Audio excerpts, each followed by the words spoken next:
Alright everyone, here we are for Macbeth Act 2, our plot review. We want to start out by being very aware of the elements that happen in this act because a lot of them set the stage for what's going to happen later in Acts 3, 4, and 5. So you need to make sure that you have everything straight in your head about what happens here. So use this to review for both our test and your later readings.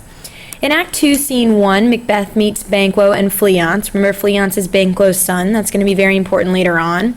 He meets them on their way to bed, and Banquo says that he's been having nightmare about the witches and he can't sleep. Macbeth denies that he's having the same dreams, probably to relieve himself of any suspicious thoughts on Banquo's behalf, because if he says that he's been thinking about the witches, then perhaps the murder that is about to happen might be connected to him later.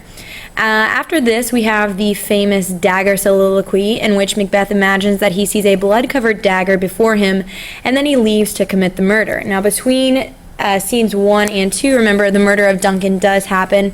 It's off stage, and I want you to think about the discussion that we had in class about why Shakespeare would have made the choice to have the murder committed off stage.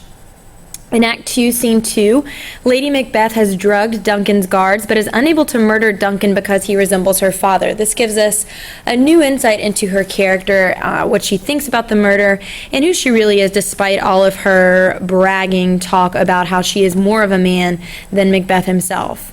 Macbeth murders Duncan off stage and re-enters deeply troubled and dazed, and then of course Lady Macbeth scolds him and places the bloody daggers beside the guards, whom she smears with blood. Remember, she says that all they have to do to forget about this is to wash their hands clean. We know that that's not actually how it's going to go, but at least now that's what Lady Macbeth thinks is going to happen.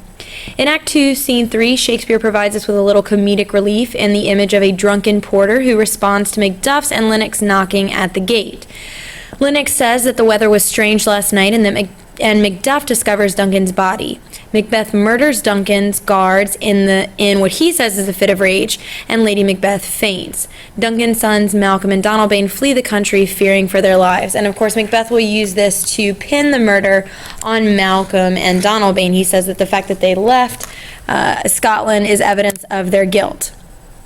And in the last scene of the Act 2, Scene 4, Ross and an old man speak of wild and unnatural events that were observed during the night and day following Duncan's murder.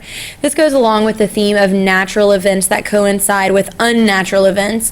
So Macbeth's murder of Duncan is an unnatural event, and the weather reflects that. It's very strange and wild, and daylight has turned to darkness. Macduff reveals that Duncan's sons are suspected of murdering their father and that Macbeth has been installed as king, but Macduff will not attend Macbeth's coronation because he has doubts about the new king's reign. So as we end Act 2, we have Macbeth, who is the new king.